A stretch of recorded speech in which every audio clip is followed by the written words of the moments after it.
There are a large number of companies who are going to struggle with it because their view of accountancy is very much a once a year. I give you my paperwork, maybe you do my VAT return, and I give you loads of paper. I'm not criticising that. That's the way lots of businesses run. But HMRC don't like you running your business that way. They want to know more about you, and they want to know on a monthly basis what it is your business is doing. For small businesses, I can see it being very tough. If your turnover is patchy, you could get a situation where you're getting HMRC investigations because they don't like the fact you didn't raise an invoice last month and this month you raised 3 months worth. And I'm quite sure there are businesses out there that do that and do that quite regularly based on the cost basis, and it works. I'm not sure HMRC are going to see it that way. So businesses should be on top of the figures and understand what their business is doing in numbers to make sure that it's a simple task. But if you are on your own, and you've been on your own for a number of years and you understand what your business is, I completely understand the concept of paying to get some IT software so you can file something with Companies House that you've never filed before other than using a stamp is difficult to understand. I agree with that. You're effectively being taxed twice. One, the tax you're paying the revenue, and although it's not a particularly large amount, the other tax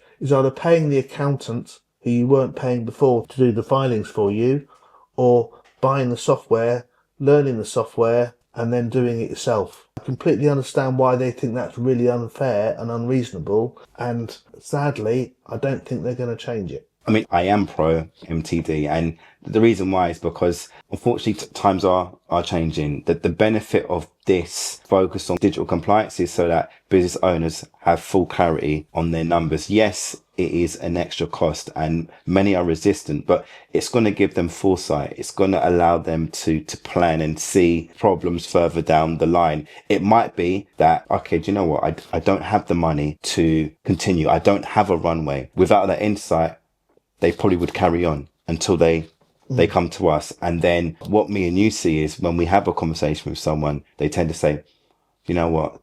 I wish I had this conversation 6 months ago. I feel MTD gives business owners a little bit more control. Yes, at a cost. They're going to be pretty much resistant to it, but it could be the best thing. But people do not set up their businesses to pay tax. They set up their businesses to do the thing that the business does because that's what they want to do. The concept of paying tax and doing the filings is so far down their list of things they think are important. We can sit and say, well, it is important. Most people do not think of tax as being something that's after the event. Jeremy, how many people do we speak to that have a tax liability?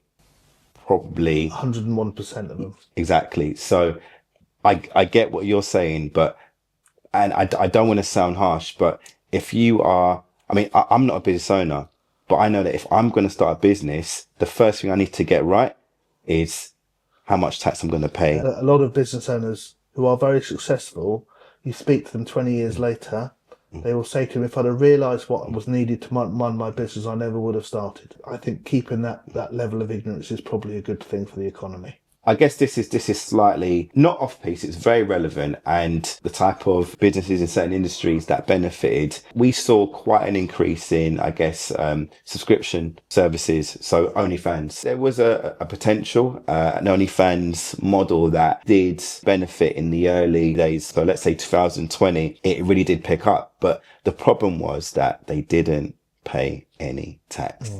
And they came to us because they had a very large tax liability. But we explained the fact that they had to settle the tax because the personal gain from the actual business, which afforded them a home, fully paid, and other personal assets, they were very reluctant to pay.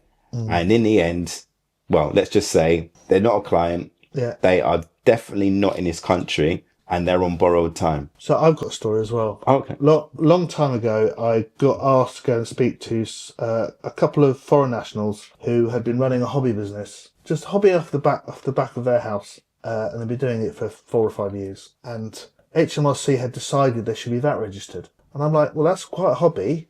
Tell me how much you were doing. And they said, well, yeah, we were doing that sort of number. Now, this was 70-odd thousand a year. It was all about posters. So I said, well, can't you just charge the VAT on the posters. And they said, no, if we did that, we wouldn't get any clients. So they started off in a small hobby of selling the odd poster, which is fine. And they just got very successful. And they'd taken the money. They hadn't paid the VAT. They hadn't paid the corporation tax because it was a hobby. And I took a long time trying to explain to them that they were, even though they didn't think they were trading, it was just a hobby, that they were trading. And the end of the meeting went along the lines of, well, where's the money gone? Oh, don't know. Well, where do you live? They told me where they lived. And I said, well, do you have a mortgage? No. So that fundamentally they'd taken the money from their trading and they bought a house, which was in London. So I'll let people work out how expensive that house was.